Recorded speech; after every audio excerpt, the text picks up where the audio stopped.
Hi there, Michael here. Excited to share a few of the Autohotkey scripts I use on a pretty consistent basis. So here's a list of the ones that I use, if not every day, pretty much every day. And I find that they're either saving me the most amount of time or just the most helpful to me in general. So I'll walk through them one at a time and probably won't get to explaining within the code itself for most of these just because of time. But if you have any questions or want me to post something to the forum, more than happy to do that. So with that, I'll go ahead and talk about the first script, macropad.ahk, which is a script I'm pretty excited about. It's similar to other menu building AutoHotkey scripts like quick access pop-up, like prompt assistant. And so kind of the purpose of those scripts are you either hit a hotkey, hot string, and it will pop up a menu that the user creates for common things that they like to do. So for me, one of the things that this is helpful is launching websites that I use pretty frequently, stowing away websites that I use a little bit more often, or maybe even so I'm in school right now. So here are the main pages under this tab here, but there are also some pages that I don't access except for maybe once a semester or so. So I'll just save those so I don't have to go hunting for those later. Some of the other uses, launch programs that I have that I use pretty frequently, either launch AutoHotkey scripts that I use pretty frequently or with this pencil icon, edit them. That's been helpful. This running scripts, I'm going to talk about it a little bit more just when I talk about, I think, yeah, the second script. So I'll get back to this one, but it pretty much just shows a list of everything that is open and then gives you the ability to send messages to it, open the file location, reload, edit, those sorts of things. These next two are a couple of navigation things. So OneNote is a program I use to take notes. And within this, I kind of, when I open the program, sometimes it takes me a while to get to the right page. And so I have this so I can get to the given pages pretty easy. And then you'll notice on the right here that these are all of the hot strings that I can type in order to get there. And then in some instances, I have hot strings, hotkeys as well that will help me do that. Um, so those are right here, and those can be used, just typed anywhere, it will launch it, show it. The other thing about Macropad, and the reason why it's called Macropad actually is because of this numbering system along the side. Claude helped me write this one. It took about 1,000 lines of code, but we have it where we can actually be right here and press a number. So I hit the number one and it opens this up. And so this opens up quite a few possibilities because I can say, okay, in order to get to the AHK form, I can either, control right click, scroll over to URL, and then have to remember it's on other websites and then go over here.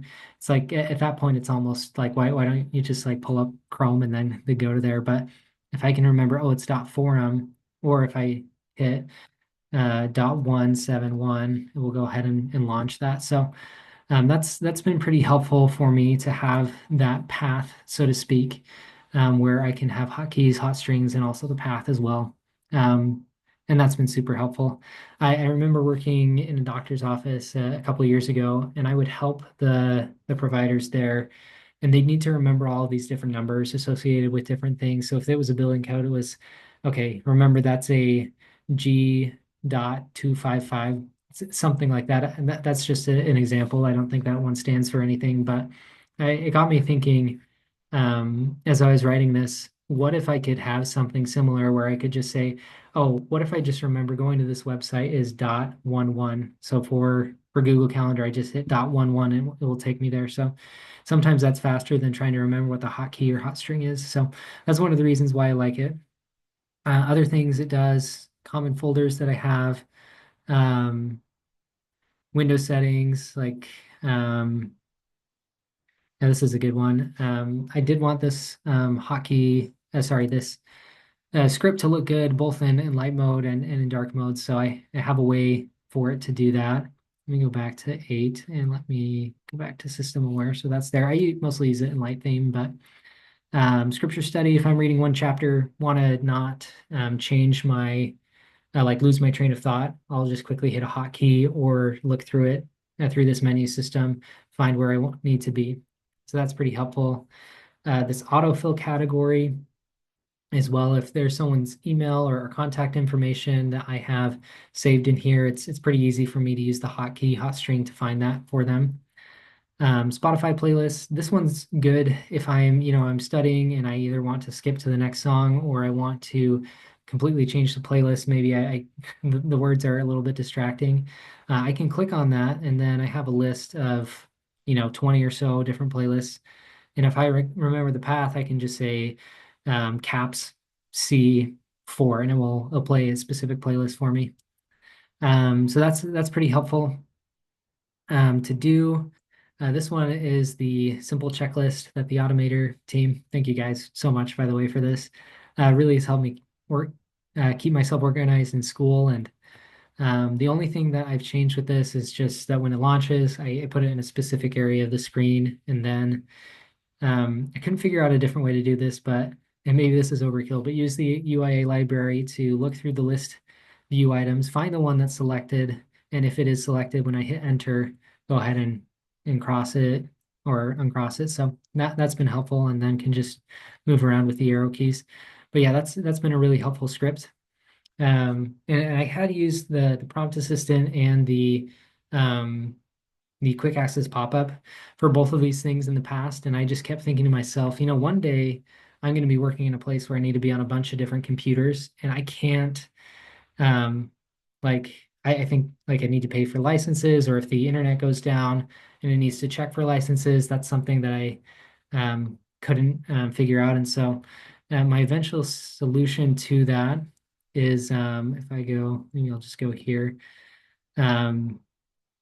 Is that within each of my passes is just an example. I'll use this A username instead of my own personal username. So if I go to a different computer and it's slightly different, it will still look in OneDrive and find that for me. So I can save a file in one room and then I can move to the next room and just reload the script, because OneDrive, if I tell it keep these files always downloaded in this folder, it will keep those downloaded and then I can reload it. And that's one way around that. So because of those tricky things where it's like I want to use Autohotkey, but if I'm going to be using like 10, 15 different computers and needing to be logging in, and if it's a little bit too tedious, then maybe it isn't worth it, type of thing. So those are some of the reasons why I ended up making that, as well as wanting to be able to type the path or just launch it with one hotkey. But yeah, that one's been super helpful for me. Yeah, and yeah, I really like that. Um, let's see. Oh, yes, a couple more things with this. So this is the primary menu for everything, but I've also made a secondary menu where, say in Notepad, you right click, you have your context menu, and then you go to a different program, say OneNote, and you right click and you have your own context menu. I like that, but I also wanted to customize it for myself. And so the idea I came up with is creating a secondary menu where I can hit Shift caps lock, and depending on which program I'm in, it's going to show me a different menu. So this one shows me, okay, which program do I want to go into? So that's been helpful. Same with Spotify, it'll show me the list of all the playlists I have a little bit quicker than finding it in Spotify's UI.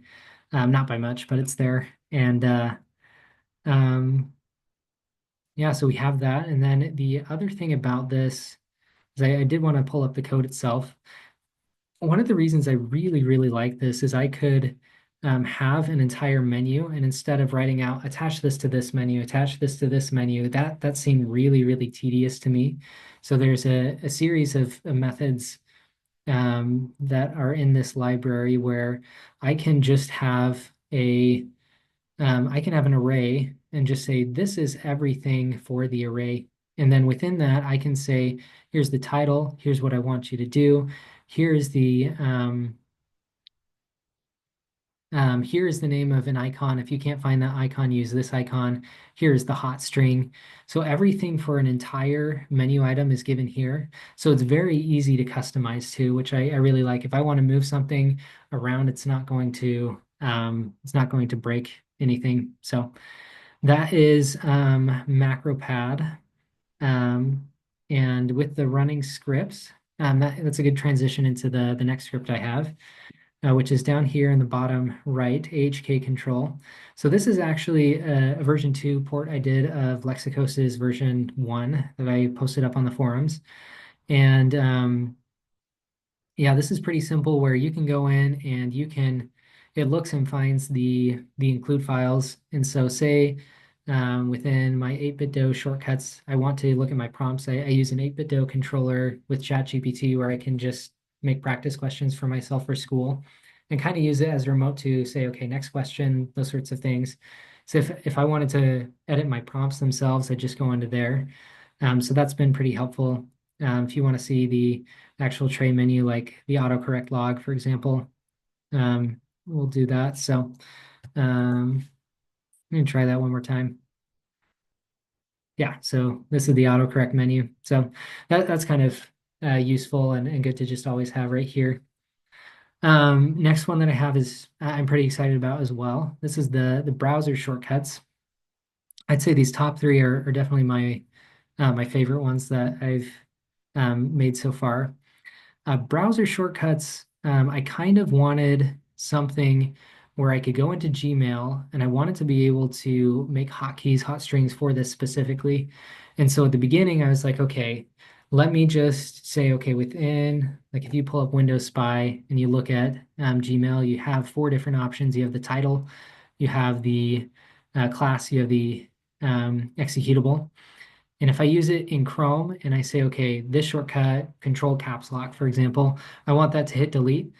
I can't use control delete for any other tab, sorry, any other website. And I was like, okay, well, I guess I'll have to figure that out later. And then when the UIA version 2 library kind of came out, I had the idea, well, what if instead of using the window title, we use the URL itself? Because the title, like you'll notice right here, this is a burner email of mine, but you'll notice that this title is inbox. And if I click on a specific email, now it changes to the name of the email subject. So I can't use that. And this Gmail isn't always included. So I was like, I can't use that either. And so just last week, I was like, okay, what else can I do about this? That's where the browser shortcuts really come into play.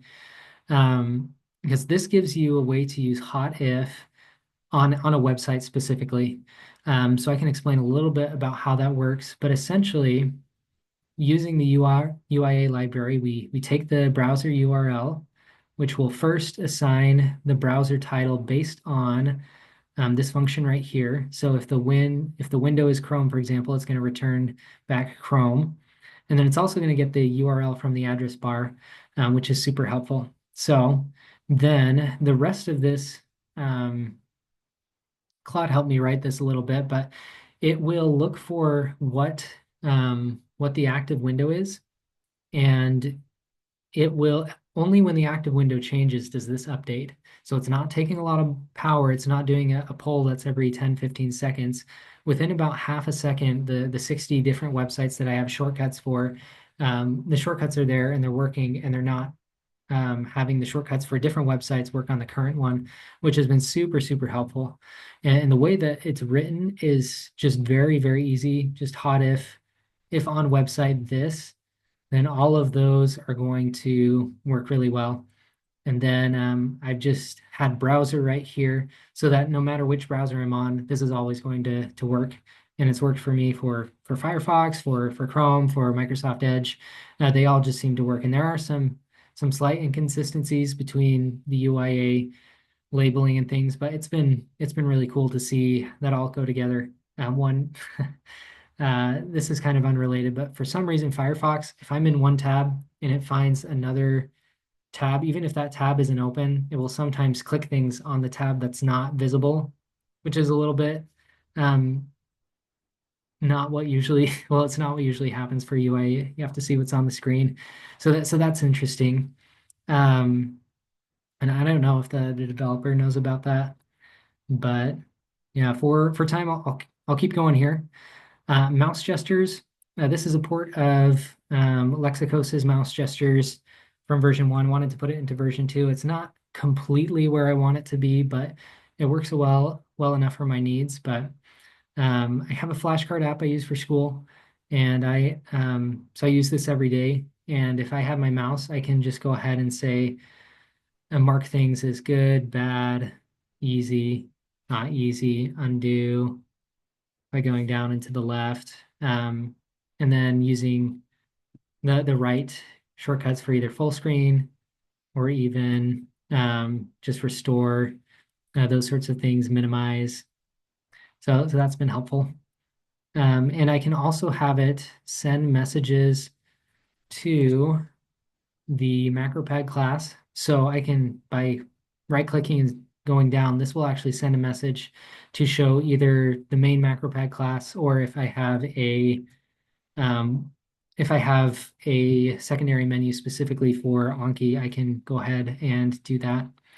Another thing with Anki, this is another script I run, is an 8-bit Do. It's a little controller from a company called 8-bit Do, and a lot of people in medical and other professional school will take these and go on a treadmill or something while they're doing like a couple hours of flashcards, just trying to learn the information so they can be walking and just click, yes, I know this card. No, I don't know this card. So because I'm doing that a lot, it's like, well, might as well be able to lean back in the chair a little bit. Um, uh, Sniper. Oh, this one's based off, I think it's Geek Dude's Snipper tool for V2. Added a couple of tweaks to it. So very, very similar. I'm actually going to reload that, see if that does anything. Yeah, so this will be good if I want to just cover something up. I can go ahead and do that. Or if I want to edit it in Paint or just copy it to the clipboard. Just wanted something that was in version 2 code. So really liked the Automators version 1. Still recommend that to anyone who's interested. And I think that is pretty much it. Um, just a couple other random things that have been really helpful. One is I mentioned that I used ChatGPT to help make practice questions for me in medical school, and so I'll actually have the 8-bit Do, that same controller, and using similar logic to the browser on website shortcuts. I'll have a specific, so it acts as a keyboard and it sends, say, Windows F12. And then once it hears Windows F12, find this in the UIA interface and then populate it with, 3 paragraphs worth of text, and it makes really solid practice questions for me. So really helpful in school. And then I'm also able to click a button, have it like I hit Control N and it'll send next question and those sorts of things. But I say that to also say that I do sometimes pair Autohotkey with I forget the name of the command line, but it will let me take PDFs and copy just the text of the PDF to clipboard, which is super nice. There's also a COM object way to convert PowerPoints to PDFs. And then, so that only takes just a second here. And then once that's done, it copied it to the clipboard. So sometimes if I run out of ChatGPT, um, just the free version of it, and I paste it in and it says you can't upload any more images, I'll take that text, and sometimes it'll still let me write questions. And sometimes it writes it even faster than if I had put the PowerPoint itself up there. And of course, some of the professors do say, you don't want to be using, like, putting this online anywhere, but so careful of that for sure. But and sometimes we'll just put the learning objectives. But anyway, yeah, the only other things, and other people know this, but um, on the desktop, sometimes people keep their scripts here. Sometimes they'll go into the startup folder where they just say, okay, on where is startup? They'll just put their AHK scripts here, which I think is good. Another way that you can do it is through Task Scheduler, which I find is a little bit faster at pulling up my Autohotkey scripts on start, because often I want to launch something, right when the script starts. So I can kind of click into this, and I'll just go ahead and copy this into that text document so you guys can see it. But yeah, so yeah, that lets me go ahead and run my AHK scripts immediately when they're on startup, sometimes before I even log in. So yeah, this is great. I yeah, just wanted to shout out the Automator, Joe, Isaias, Irfan, and Rizwan, I believe. You guys are doing great. Appreciate your work. Have a great rest of your day.